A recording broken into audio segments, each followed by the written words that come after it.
Let me ask you a question. Are you tired?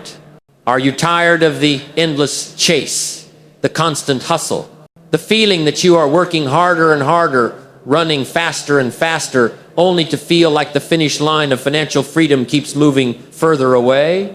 What if I told you that the very act of chasing wealth is the reason it eludes you? What if I told you that prosperity isn't something you run after, but something you invite in? Most people approach success like trying to catch a butterfly with a net. They spend their lives frantically chasing it, only to end up exhausted and empty-handed. But the wise, the truly prosperous, they do not chase the butterfly. They understand a more powerful law. They build a beautiful, vibrant, and nurturing garden, and the butterfly comes to them willingly. That garden is your character, your discipline, your skills, and your philosophy. This is the fundamental law of prosperity. It is the great shift from frantic pursuit to calm attraction. And over the next 50 minutes, I will not give you tips on how to run faster. I will give you the blueprint for how to build your garden. Your frantic chase ends today. Your work as a gardener begins now. This law, the law of attraction over pursuit, is the foundation upon which all lasting wealth is built. It is a principle as real and as unyielding as gravity. Most people are running toward money, but money isn't looking for speed, it's looking for value. It's attracted to character. It moves toward discipline, and it stays with vision. So the great work of your life is not to become a better chaser, but to become a more attractive person. Not attractive in the superficial sense, but attractive in your mindset, in your habits, and in your philosophy. The rich soil in the garden does not beg the seed to grow. It simply focuses on becoming the kind of soil so full of nutrients, so perfectly cultivated, that life is the natural and inevitable consequence. This leads us to the most important question you will ever ask yourself on your financial journey. What kind of soil is your mind? Is it fertile ground for the seeds of opportunity and abundance? Or is it rocky, barren soil where every good seed struggles to survive? For many years I worked hard, but something invisible held me back. I eventually realized the problem wasn't my effort. It was the soil of my own philosophy. You see, from a young age, we are all handed seeds of limitation. We hear things from well-meaning people around us. Money doesn't grow on trees.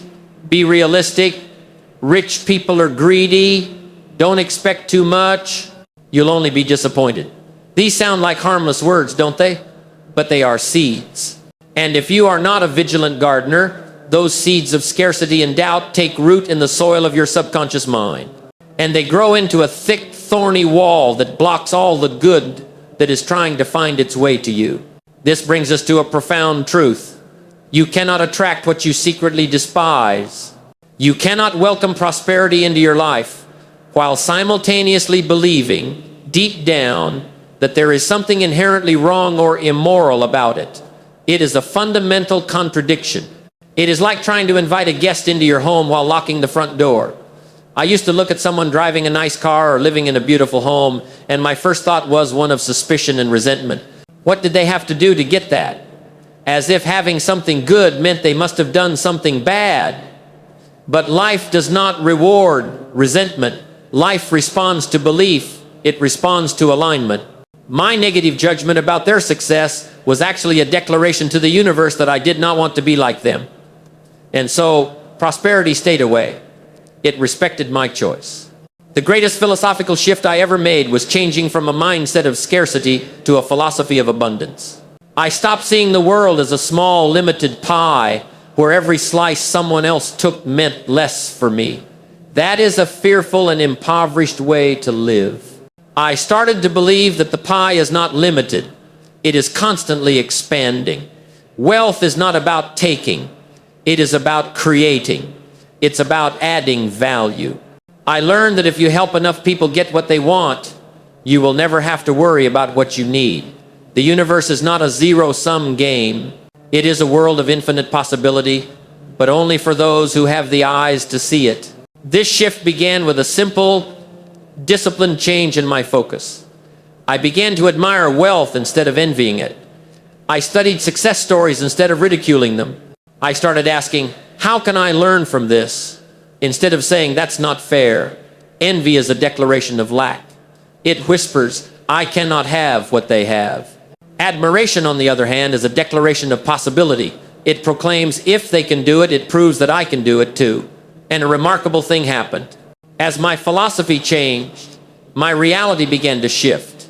The people, the opportunities, the ideas I needed started to show up more frequently, more clearly.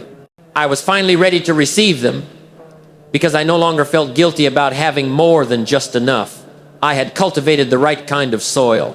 So if you find yourself financially stuck, the first place you must look is not your job, not the economy, and not your bank account. You must look inward. You must have the courage to examine the soil of your own mind. Ask yourself, what is my true, deep down story about money? Do I believe it is a tool for good or a source of evil? Do I believe I truly deserve abundance? If the answer is anything less than a resounding yes, then your work begins right there. You must start the process of pulling the weeds of scarcity and planting the seeds of abundance. Because money is not just earned, it is welcomed. And wealth, my friend, begins in the mind long before it ever shows up in your wallet. A fertile mind, a philosophy of abundance, is the essential first step. But rich soil with no structure, no plan will grow wild and chaotic. Once you have prepared the internal ground, you must then learn the disciplines of the gardener. You must learn how to build the framework, the structure, the house of financial order where your prosperity can grow, be protected, and multiply. So we have done the essential first work. We have cultivated the fertile soil of our minds, pulling the weeds of scarcity and planting the seeds of an abundance philosophy. This is the foundation. But a garden with rich soil and no structure, no fence, no irrigation plan, can be washed away by the first storm or eaten by the pests of circumstance. Now, we must move from the work of the gardener to the work of the architect and the builder. We must construct a framework, a structure, a fortress for our prosperity to grow within. We must build what I call the house of financial order. Before we lay the first brick, however, we must confront a dangerous and seductive myth. It is the myth that more money will solve our money problems. For years, this was my own personal excuse for everything. If only I had a bigger income, I would tell myself, then all my troubles would disappear. But I eventually learned a hard and painful lesson. More money does not change your habits, it amplifies them. It is a magnifying glass. If you are careless with a little, you will be reckless with a lot. If you are a wise steward of a small amount, you will be a brilliant commander of a large amount. I remember it vividly. A time when I finally got my hands on a good-sized check, the biggest I had seen up to that point. I felt a wave of relief wash over me. I've made it, I thought. This is it, the breakthrough. But just a few short weeks later, an old familiar anxiety began to creep back in. I looked at my bank account and was shocked to find myself in the same precarious position as before. Broke. How could this be? The money was gone. Where did it go? The truth hit me like a freight train. I had the same habits, just bigger numbers. My financial thermostat was set to struggle, and no matter how much heat you pump into the room, the thermostat will always work to bring the temperature back down to its setting. It was not about how much I was making, it was about how poorly I was managing what I had. Someone once asked me a question that haunted me for weeks, because I knew it was true. He said, if you cannot manage $1,000, what makes you think the universe will trust you with 100,000? I had been praying and hoping for a financial downpour, but I had not taken the time to fix the leaks in my own bucket. A downpour into a leaky bucket just makes a bigger mess. So, the great work of this phase is not to pray for rain, but to build a stronger bucket, to construct your house of financial order. This house is built upon 4 foundational pillars, and the very first, the concrete slab upon which everything else rests, is the pillar of awareness. You must track everything.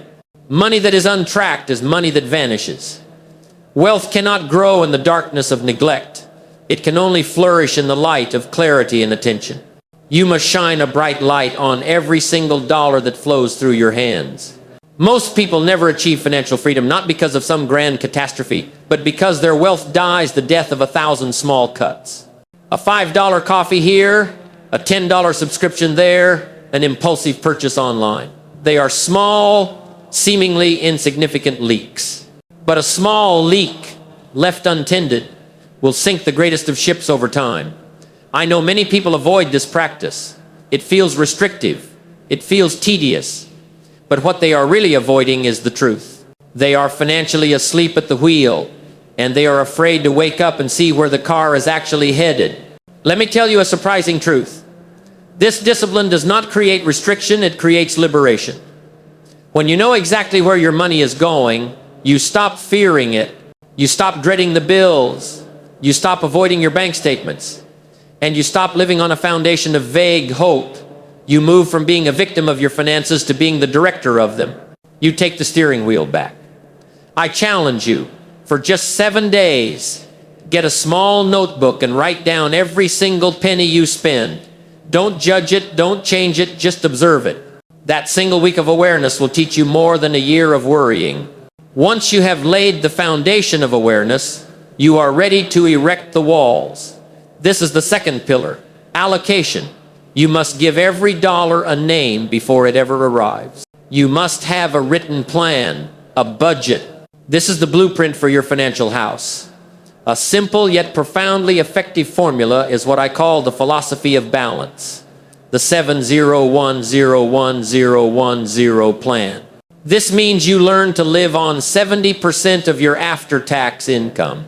This 70% is for your lifestyle, your housing, your food, your transportation. It is for intentional living, not just survival. The magic, however, happens in the other 30%. The first 10% we allocate to savings. This is your fortress against fate. This is your emergency fund. This is the money that allows you to sleep at night, knowing that if an unexpected storm arrives, you have a shelter. The second 10% we allocate to investing. This is your army of dollar soldiers. You send this money out not to be spent, but to work for you, to build businesses, to buy assets, to grow and multiply. This is the money that will one day earn more than you do. The final 10% we allocate to giving, charity, your church, a cause you believe in. This is the pillar that completes the cycle of abundance. It is a declaration to your own subconscious mind that you have more than enough. It breaks the greedy grip of scarcity and ensures that your wealth serves a higher purpose than just your own consumption. This plan is your framework for a balanced and powerful financial life. With the foundation of awareness and the walls of allocation in place, we must now install the most important door in the entire house. This is the third pillar, the discipline of priority. And the highest priority is to pay yourself first. I had heard this phrase for years, but like most people, I didn't truly understand it. I thought it meant I would save whatever was left after all the bills were paid. But the problem is, there is rarely anything left. Life will always expand to consume all the money available, and then some. Paying yourself first is not a financial tip. It is a profound philosophical shift. It means that before the landlord gets their share, before the utility company gets paid, before the world takes its cuts, you honor your own future. You take that first 10% for investing and that first 10% for saving, and you set it aside. Immediately, automatically, without debate. You must treat the bill to your future self as the most important and non-negotiable bill you have. This single act changes your identity. You stop being merely a consumer of today, and you start becoming a builder of tomorrow. You stop seeing savings as the scraps left over from your spending, and you start seeing your spending as what is left over after you have honored your future. It is a declaration of self-worth. It is a vote of confidence in the person you are becoming. Finally, we must secure the entire structure. We must put on a strong, weatherproof roof. This is the fourth and final pillar, the discipline of prudence. This is the art of living lean while you build and avoiding the trap of bad debt. There is a great disease in our modern world, the desire to look wealthy before we've actually become wealthy. People go into debt to buy cars they can't afford to impress people they don't even like. They trade the quiet, unseen power of becoming rich for the noisy, fragile illusion of looking rich. I want you to consider this. If you are in a season of building, then own that season. Be proud of it. Live like you understand what's at stake. Live on less than you make and use the surplus to build your fortress and your army. This requires a mature understanding of debt. Not all debt is evil, but you must know the difference. Good debt is used to buy an asset, something that has the potential to go up in value or put money back in your pocket, like an investment in a business or a rental property. Bad debt is used to buy a liability, something that goes down in value the moment you own it, like a fancy car, a new television, or a luxury vacation. One is a tool for building wealth, the other is a chain that drags you down.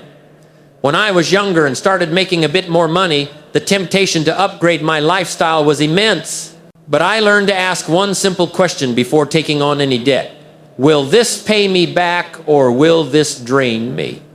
That one filter saved me from years of financial frustration. While others were weighed down by payments for things they no longer cared about, my money was free to work for me, to grow for me. This is not about being cheap. This is about being strategic. You are playing a longer, wiser game. You are building something that will last, not just something that will get likes on the screen. This, then, is your house of financial order. It is a structure built on the foundation of awareness, with the walls of allocation secured by the front door of priority and protected by the roof of prudence. This house is not a prison that restricts you. It is a fortress that protects you. It is a power plant that generates the surplus energy you will need for the next great phase of your journey. Once your house is in order, once it is protected from the storms of life, you are finally ready to move from defense to offense. You are ready to build the engine of value creation that will power this house for a lifetime and beyond. We're about halfway through our time together. And if these foundational principles of stewardship and discipline are resonating with you, if you are feeling a new sense of clarity and control, then I would invite you to become a permanent part of this community. Take a moment to subscribe to the channel. It's a simple click, but it's a powerful declaration that you are committed to this lifelong journey of growth. So, you have done the essential work of the architect and the builder. You have established your house of financial order. It is built upon the solid foundation of awareness, with the strong walls of allocation, secured by the front door of priority, and protected by the weatherproof roof of prudence. This house is your fortress. It protects you from the storms of financial uncertainty. It gives you a place of stability and peace of mind. But let us be clear, a fortress is a place of defense. And we are not here merely to survive, we are here to thrive. Our goal is not just to be safe, but to be significant. And so we must now transform this fortress into a factory. We must turn this shelter into a power plant. We must build the engine of value creation that will not only sustain your financial house, but expand it into an empire of prosperity and freedom. This engine is the proactive dynamic force for wealth creation, and it is constructed from 4 essential high-performance components. The first and most critical component of this engine is its guidance system. An engine, no matter how powerful, is useless and even dangerous without a clear destination. That guidance system is the clarity of your goals. We've touched on this, but now we must understand its profound mechanical power. Vague goals produce vague results. Someday I'll be rich, or one day I'll have a better life, are not goals, they are wishes whispered into the wind. That is not how wealth is built. Imagine a ship captain leaving the harbor and telling his crew, let's just sail for a while and see where we end up. It's absurd. He would be rightly seen as a fool. Yet, this is how most people navigate the entire voyage of their financial lives. They have no specific harbor, no clear destination, and so any wind will do, and any current will take them, and they usually end up on the disappointing shores of mediocrity. Everything started to change for me when I did something that most people are too busy or too skeptical to do. I sat down and defined my destination. I wrote down in black and white exactly what I wanted. Not in theory, not in generalities. I got specific. I put a number on my income goal. I wrote down the net worth I was aiming for. I defined the kind of lifestyle I wanted to live. And a remarkable thing happened. My behavior started to unconsciously align with that written vision. A written goal is like a powerful magnet. It pulls your attention, your effort, and your habits into alignment. I kept that piece of paper in my wallet for years. Every time I pulled it out, it served as my compass. It reminded me what I was working for, and more importantly, it reminded me of all the trivial distractions I was no longer going to settle for. It made saying no easy.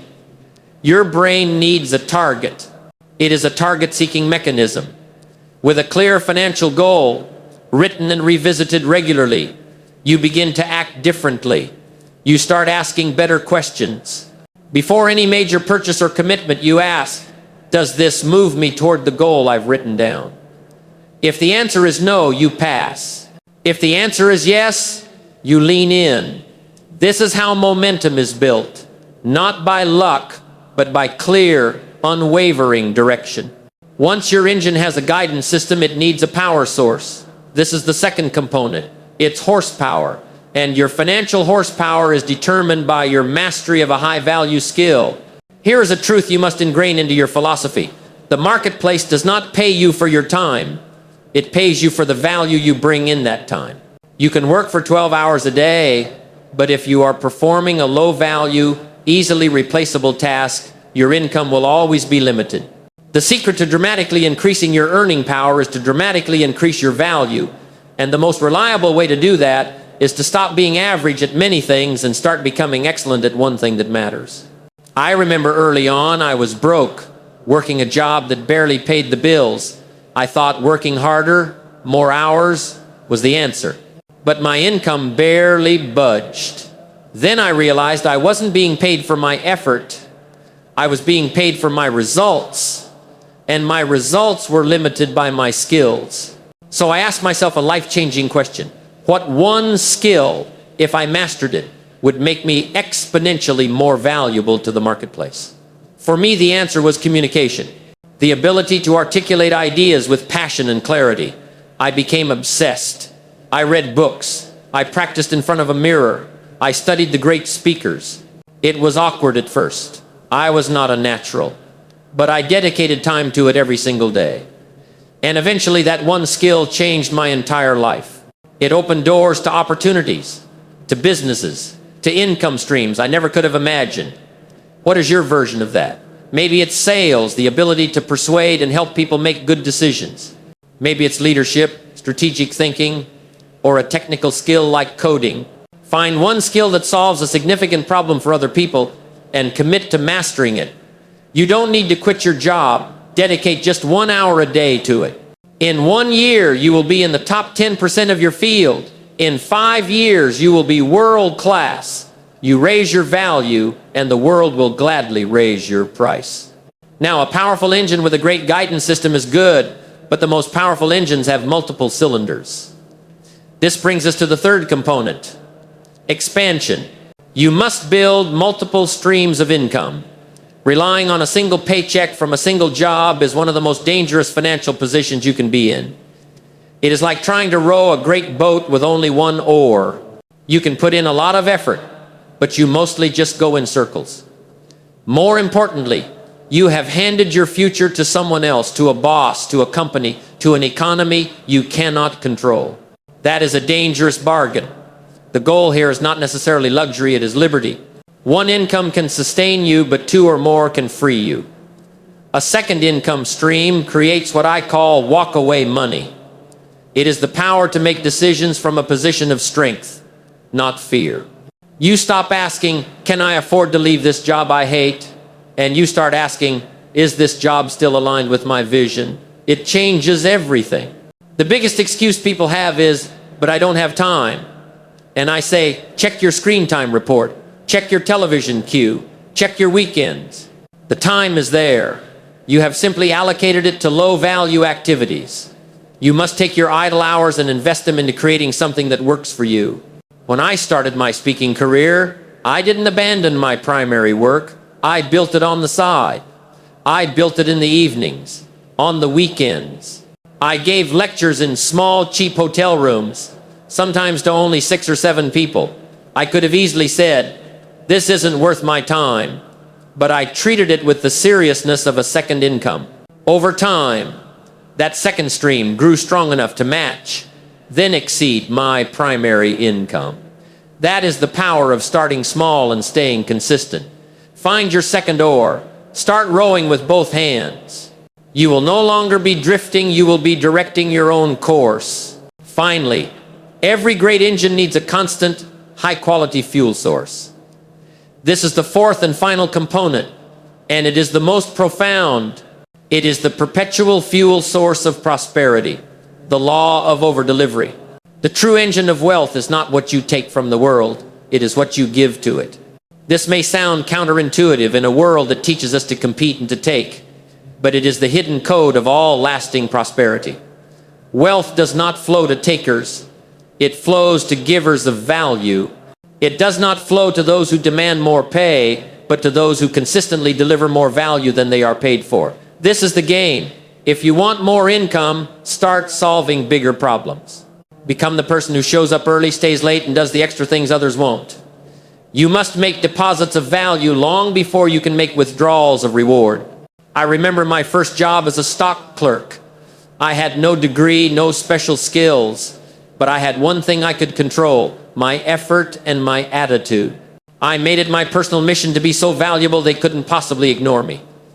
I organized the shelves better than anyone had ever organized them. I learned the inventory.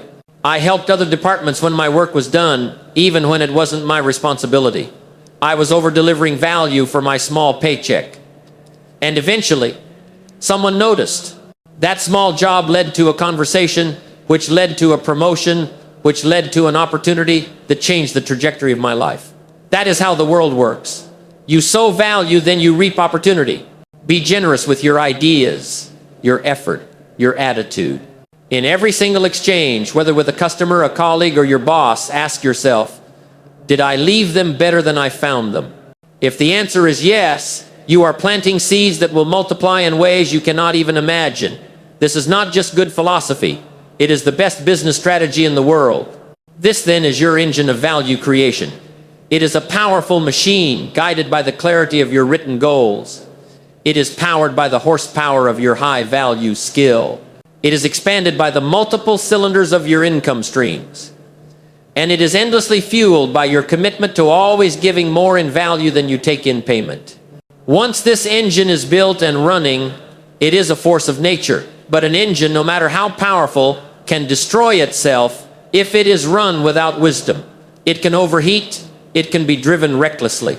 To ensure that this powerful machine serves you for a lifetime and brings you peace rather than stress, we must now turn to the final and most important subject, the mindset of the master driver. We must explore the psychology of a lifetime of wealth. So, we have traveled a great distance together. We began by cultivating the rich soil of our minds with a philosophy of attraction. We then moved to the role of the architect, constructing the strong framework of our house of financial order, built on the pillars of discipline and stewardship. From that place of stability, we became the engineer, building the powerful engine of value creation, designed to run on the perpetual fuel of giving more than we receive. You now have the blueprint. You now have the engine. It is a powerful machine, capable of taking you to destinations you once only dreamed of. But an engine, no matter how powerful, can be a destructive and terrifying force in the hands of a reckless or unwise driver. It can overheat, it can be driven off a cliff, it can become a prison of speed and noise rather than a vehicle for freedom. And so, we must now turn our attention from the mechanics of the engine to the wisdom of the driver. This is the final and most important phase of our journey. This is where we explore the psychology that turns mere riches into a lifetime of true, deep, and lasting prosperity. For it is one thing to acquire wealth, it is another thing entirely to live wisely with it.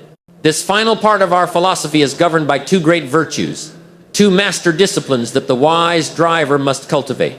The first virtue is the mastery of time, which is the discipline of delayed gratification. Life, in its essence, offers every single one of us two kinds of pain. You must choose. You can choose the pain of discipline, or you can choose the pain of regret.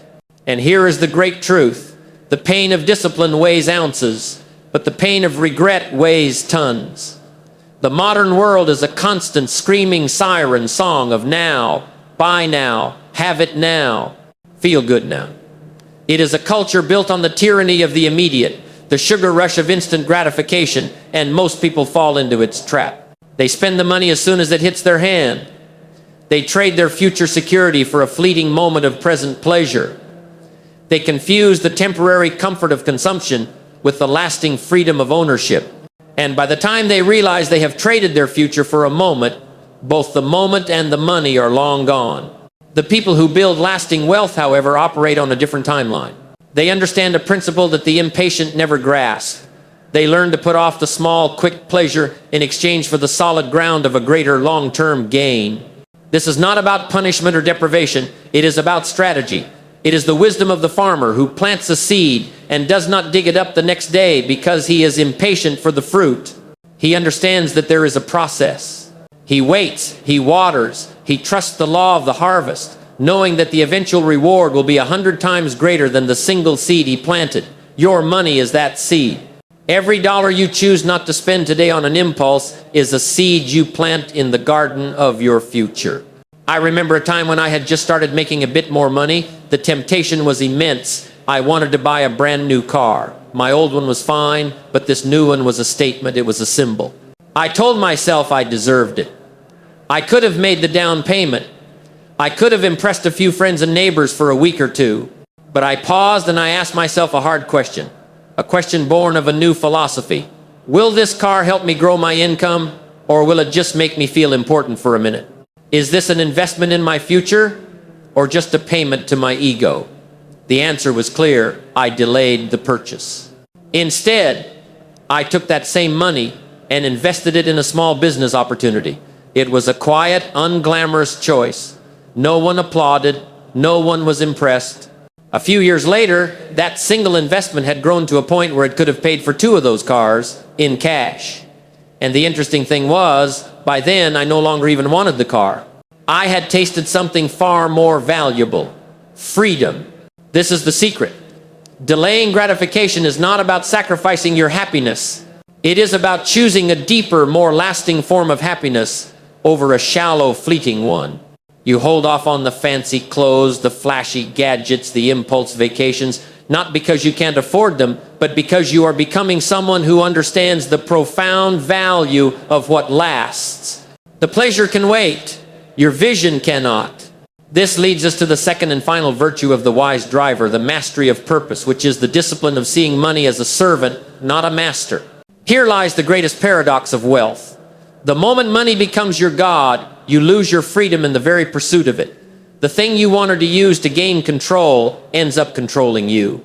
I have seen it happen countless times.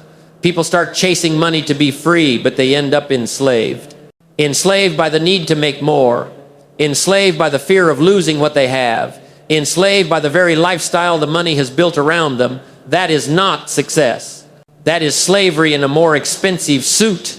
You must decide early on that money will serve you. You will not serve it. It must be your diligent servant, not your demanding boss. To do this, you must answer the most important question of all. What is money for? If you don't give your money a purpose, it will purposelessly slip through your fingers. Money, when used with wisdom, is a tool. It is a tool to buy back your time, which is your only truly finite and non-renewable resource. It is a tool to create experiences and memories with the people you love. It is a tool to provide a foundation of security and peace of mind, freeing your creative energy to focus on higher things. And perhaps most importantly, it is a tool for contribution. It is a means to bless others, to fund a dream, to support a cause, to leave the world a little better than you found it. I remember when I finally reached a point where I was earning more than I needed to simply survive. I stood at a crossroads. The world was telling me to upgrade, to consume, to show off, buy the bigger house, the fancier watch. But my new philosophy prompted a different question. What now? What mission will I assign to this surplus? I chose to reinvest that money not into things, but into my own growth. I hired mentors who could teach me what I didn't know. I traveled to learn. I gave to causes that I believed in.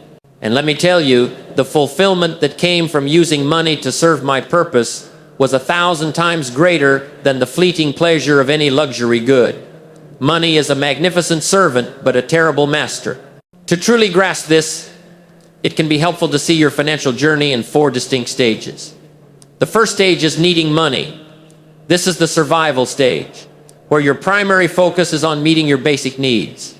The second stage is managing money. This is the stewardship stage we discussed, where you build your house of financial order. The third stage is multiplying money. This is the value creation stage, where you build your engine of growth. But the final and highest stage is finding meaning with money. This is the legacy stage. This is where you move from success to significance. It is the stage where you use your wealth not just for your own comfort, but for the good of others. Financial maturity is the journey through these 4 stages. And so, we bring our entire architecture together. We see now that it is not a collection of separate strategies, but a single, holistic philosophy for living. It begins with the foundation of attraction, understanding that you attract wealth by the person you become. It is built upon the framework of financial order, where discipline and stewardship create a fortress of stability. It is powered by the engine of value creation, where your goals and skills create ever-expanding prosperity. And it is all governed by the mindset of the wise driver, who understands the virtues of patience and purpose. The journey to wealth is, in the end, a journey of character. You do not get rich and then become disciplined, patient, and generous. You become disciplined, patient, and generous, and the natural consequence is that you attract wealth. It is an inside-out job. The work begins in the quiet, unseen laboratory of your own mind and your own daily choices. The numbers that show up in your bank account are simply a scorecard, a reflection of the value you have created and the wisdom you have cultivated. Do not make the mistake of chasing the reflection. Work on the object itself. Work on you. Build your garden. Build your house. Build your engine. And most importantly, cultivate the wisdom to be the master of it all. Go and build a life that is not just financially rich, but is profoundly, deeply, and truly prosperous in every sense of the word. The architecture is now yours. Thank you for investing your most valuable asset, your time, with me today on this journey. If this philosophy has provided you with value, if it has sparked a new idea or a new commitment within you, help us share this message. Like this video to let others know it's worthwhile. Share it with someone whose life it might change. And be sure you are subscribed with notifications on, so you don't miss the next step in our journey together. The architecture's now yours. The work begins now.